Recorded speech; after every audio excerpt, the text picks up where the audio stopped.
اے پیغمبر، لوگوں سے کہہ دو کہ اگر تم اللہ کو دوست رکھتے ہو تو میری پیروی کرو، اللہ بھی تمہیں دوست رکھے گا اور تمہارے گناہ معاف کر دے گا، اور اللہ بخشنے والا ہے، مہربان ہے۔ کہہ دو کہ اللہ اور اس کے رسول کا حکم مانو، پس اگر وہ نہ مانے تو اللہ بھی کافروں کو دوست نہیں رکھتا۔ اللہ نے آدم اور نوح اور خاندان ابراہیم اور خاندان عمران کو تمام جہان کے لوگوں میں سے منتخب فرمایا تھا، ان میں سے بعض کی اولاد تھے، اور اللہ سننے والا ہے، جاننے والا ہے۔ یہ میں نے آپ کے سامنے رکھا ہے فارمولہ، اللہ کی اطاعت جمع اللہ کی محبت۔ They go to make عبادت۔ یہی دو الفاظ آتے ہیں اللہ کے رسول کے لیے بھی صلی اللہ علیہ وسلم۔ اللہ کے رسول کی اطاعت یہ تو اسلام کا بنیادی تقاضا ہے۔ اطیعوا اللہ واطیعوا الرسول فإن تولوا فإن اللہ لا يحب الکافرین۔ اطاعت کرو اللہ کی، اطاعت کرو رسول کی۔ پھر اگر یہ منہ موڑ لیں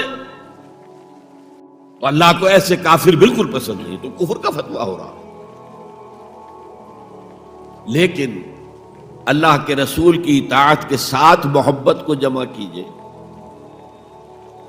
میں نے ابھی آپ کو حدیث سنائی ہے، حضور نے فرمایا لا یؤمن احدکم حتی اکون احب الیہ من والدہ وولدہ والناس اجمعین۔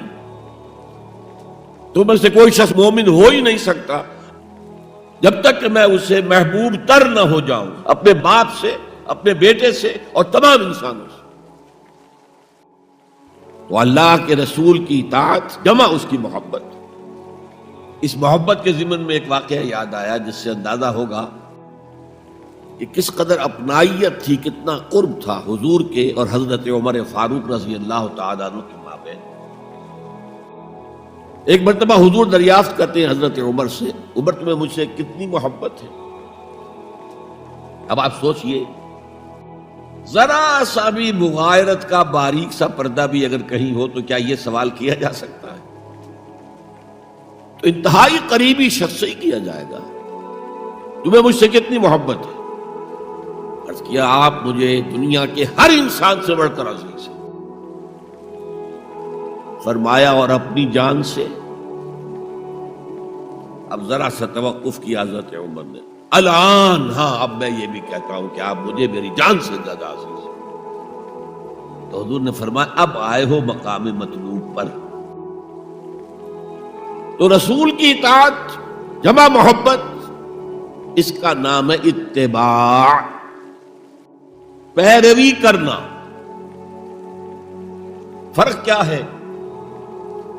اطاعت کی جاتی ہے حکم کی، اور پیروی کی جاتی کسی کے نقش قدم کی، چاہے اس نے حکم دیا ہو چاہے نہ دیا ہو،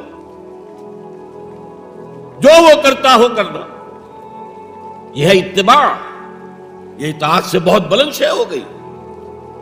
مثال کے طور پر یہ چھوٹی چھوٹی مثالیں، اصل اتباع کیا ہے وہ میں بعد میں عرض کروں گا۔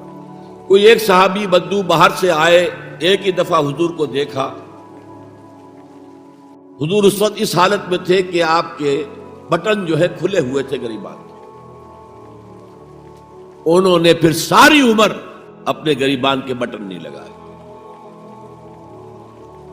میں نے اللہ کے رسول کو اس حال میں دیکھا ہے، میں تو ان کی پیروی کروں گا۔ حضور نے کوئی حکم تو نہیں دیا تھا۔ تو یہ جو محبت، شدید محبت کے تحت جو بات آئے گی، اس کا نام اتباع ہے۔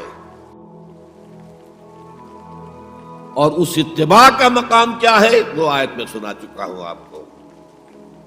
قُلْ إِن كُنتُمْ تُحِبُّونَ اللَّهَ فَاتَّبِعُونِي يُحْبِبْكُمُ اللَّهُ۔ اے نبی ان سے کہہ دیجئے اگر تم اللہ سے محبت کرتے ہو تو میرا اتباع کرو، میرے نقش قدم پر چلو، میری پیروی کرو۔